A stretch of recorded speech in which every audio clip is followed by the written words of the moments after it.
Hello, hello, hello, hello.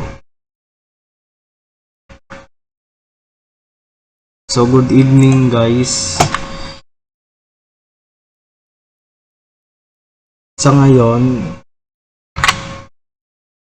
ay hindi. Tawag doon. Ito ang presentasyon ko sa midterm examination ni Ma'am Ana Mendoza sa ITPRC 5 Lab. So, ganito po yung ginawa ko. Ayan. Midterm for POS. Database schema. Table user. Tapos sa column. In primary key, username, password. Diyan ilalagay yung password, username at email. Para gumana ito. Tapos ayan, sa table, product name, mga product, mga menu, mga pagkain, kung magkano, sales, mga related sa resibo.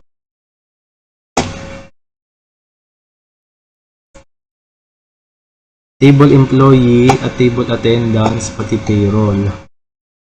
Pangalan employee dito sa table, tapos yung kung palagi ba silang uma-attend, nasusuri yan.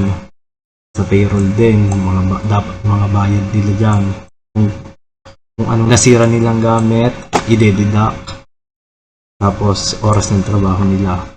So, ito yung database schema. Kung paano nakakasunod-sunod at based sa relations nila. Paano gumagana ito. So, una, yung users, ito. Users, ID, identification nila. Pangalan ng pangalan ko, pangalan mo, yun, ganon. Username, password, email. Yan, registration date. Ang pagka-enter, mapupunta yan dito. Product. Yan. Ano bang gusto mong product? Ayun yun.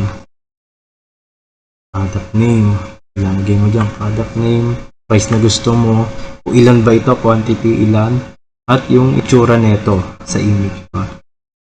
At dun sa una, sa users, dun siya sa one to many, mapupunta sa products. Products, yun. Many to many.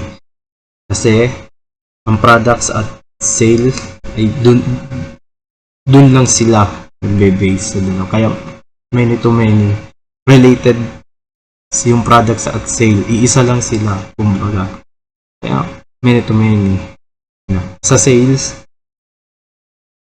ay ng product ID number yon, product name, yung product dun sa taas na product name, ito siya. Dun din siya connected. Tas price, quantity, yung total amount, at transaction date. Para malaman kung kailan ito nabili, kailan binili. Tapos, ang employees, yun.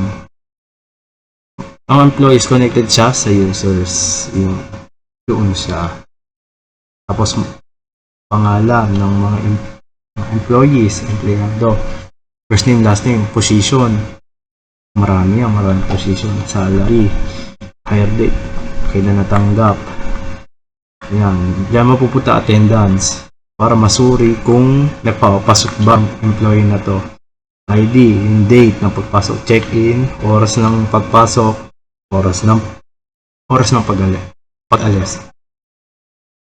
Payroll. Sa payroll, dito yung pagbabayad sa employees. ID, pay period, kailan bayad, total hours, kailan yung ginugugol na oras sa pagtatrabaho, gross pay. Yan, magkano ba yung kailangan bayaran kanila, deduction, kung ano nasira, ibabawas, net pay. Yun yung bayad na nakafix sa kanila. Yes. Ito ang SQL script. Create table users, not null, auto increment, username, smart chat, password, email, yan, table product. Diyan mga gagawa. Yan gagawa yung SQL na yan. So, ayun po.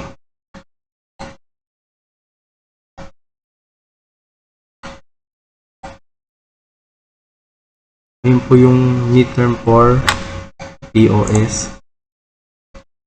Thank you.